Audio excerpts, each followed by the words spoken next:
Very proud. When you first start off your boxing career, even as a 10-year-old, you always dream of probably having a 38 unbeaten fight record as a professional and achieving what I've done. So I'm very, very proud. But as well as I've done in boxing, I think the next chapter in my career is just about to start on June the 4th. So yeah, I'm very proud of what I've achieved, but hopefully the best is yet to come. I would probably say me body punching. Most people know me as a body puncher, and I think mainly it's me style really. I sell a lot of tickets, and I think that's basically down because I'm a come forward fighter. I'm a very attacking minded. I'm a body puncher. Nobody really likes to fight a body puncher. Once you get one in the old breadbasket, so to speak, it can take the wind out of your sails. So I'm a very hurtful fighter to fight against. So as I say, the body punching is my main danger for my opponents. Yeah, because I think the crowds, they see bits of me in the paper and the magazines and on the interview after the fights and stuff like that, and I think they can see that I'm a down to earth, genuine type of person, which is no different to the crowd really. I'm just a local lad off the council estate that's done very, very well for myself, and I'm very modest, down to earth, keep my feet on the ground, and I think that's along with my exciting style, I think that's why most fans like me. I don't think nobody likes a big head, so to speak, and I think I do everything the right way. Yeah, it's me expression. I really doesn't change really. I come to the ring and I look as though I've not got a worry or a care in the world. I'm not the most menacing looking of characters, and I think the way I am, the way I look, and the way I am outside the ring compared to the way I fight once the bell goes is it's like from one extreme to the next. I'm like pretty quiet. Don't say much, don't show much expression, and then when the bell goes, I turn into a lunatic all of a sudden, if you like. So I think most people like my style of boxing and like the way I conduct myself as well in many ways. Yeah, I think it's going to be one of them fights where when I hand my gloves up in years to come, people remember me by. Obviously I've won one version of the world title, which is obviously your main goal, your ultimate goal. But after achieving that, you've got to keep setting yourself different standards, and my main goal was always to become a world champion. And with 4 or 5 world title championship belts nowadays in boxing, it's very hard to find out who's the best out of all the champions, if you like. But Kostya Tszyu universally recognised as the undisputed champion. So as if winning a world title wasn't good enough for me, I'm going to get the opportunity to become the undisputed champion, which is absolutely fantastic. And in Kostya Tszyu, I'm not only fighting the #1 in my division, I'm fighting somebody who's in the top 3 pound for pound in any weight division. So it's something really, really special for me on June the 4th.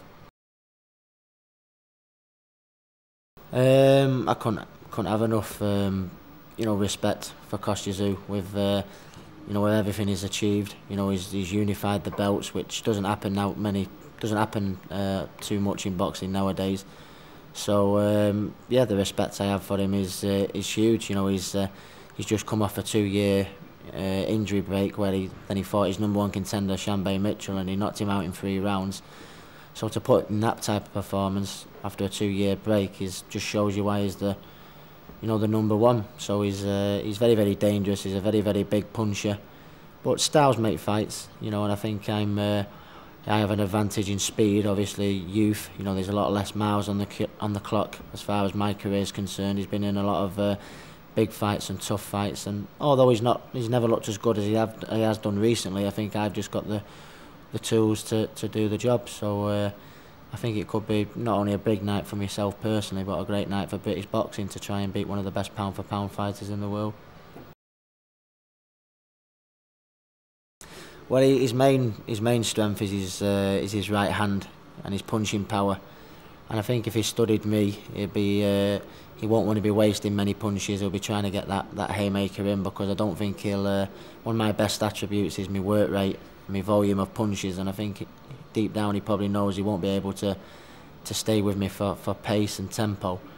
So I think he's going to be a little bit more cautious, and work on trying to, you know, hit me with his big right hand as I'm trying to get close to him, which obviously I'm a body puncher. I like to do my work, my best work up close. I think we'll try and keep it at a distance and try and get that big right hand in, which he's famed for. Yeah, definitely, because in the last 4 years, with him being such a big puncher, he's in the last 4 years he knocked out Shanbei Mitchell in 3 rounds. He had 2 years off injured. He knocked out Zab Judah in 2 rounds and then went 5 rounds with Jesse James Layar. So in the last 4 years, you know, he's not done a great number of rounds, and I think with the pace that I set, I think that's the last thing you want, really, because, you know, I set him a high pace, and if he doesn't knock me out in the first few rounds like he's done with so many of his recent opponents, I think the writing could be on the wall for him.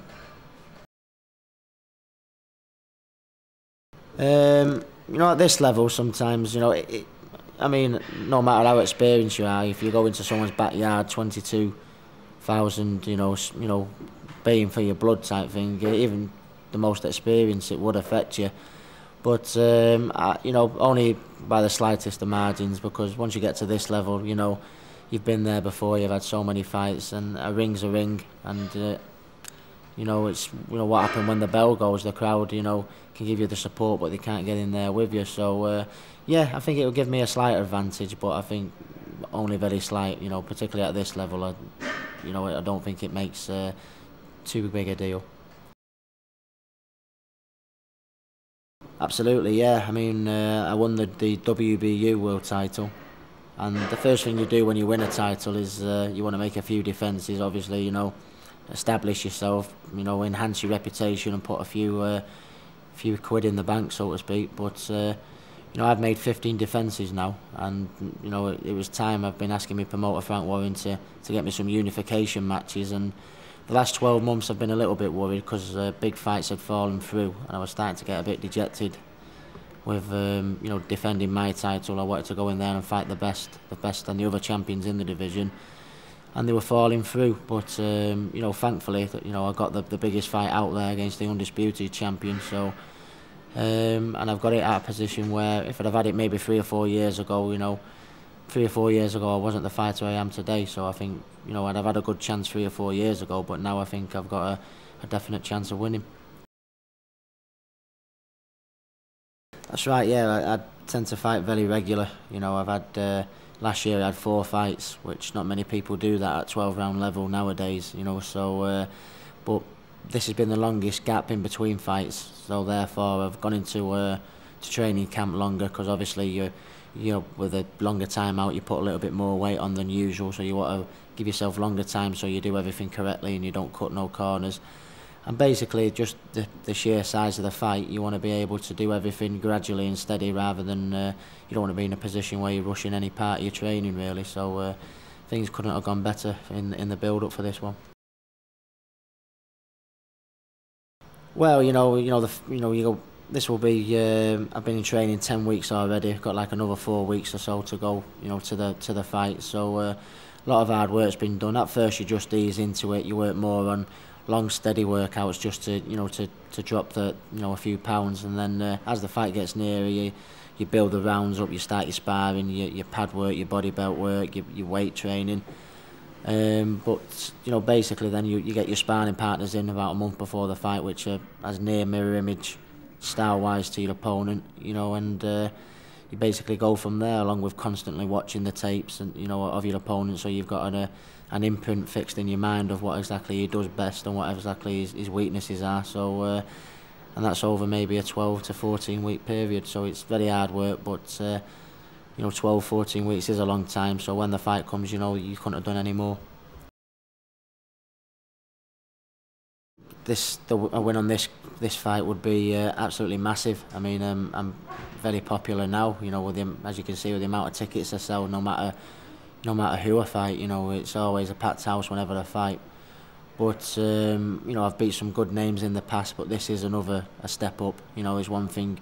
Being a WBU world champion is good enough, but you know, to become the undisputed, you know, world champion is just the stuff, you know, dreams are made of. You know, I mean, you never believe you're going to become a world champion, but to become an undisputed world champion, you know, is something special. And we've had so many fantastic fighters from England and Great Britain over the years that have won world titles, but probably only a handful that have become the undisputed title. So I'll be going into, if you like, an elite, number of fighters, and just the thought of that just makes me so more determined and so proud at what the position I'm in, really.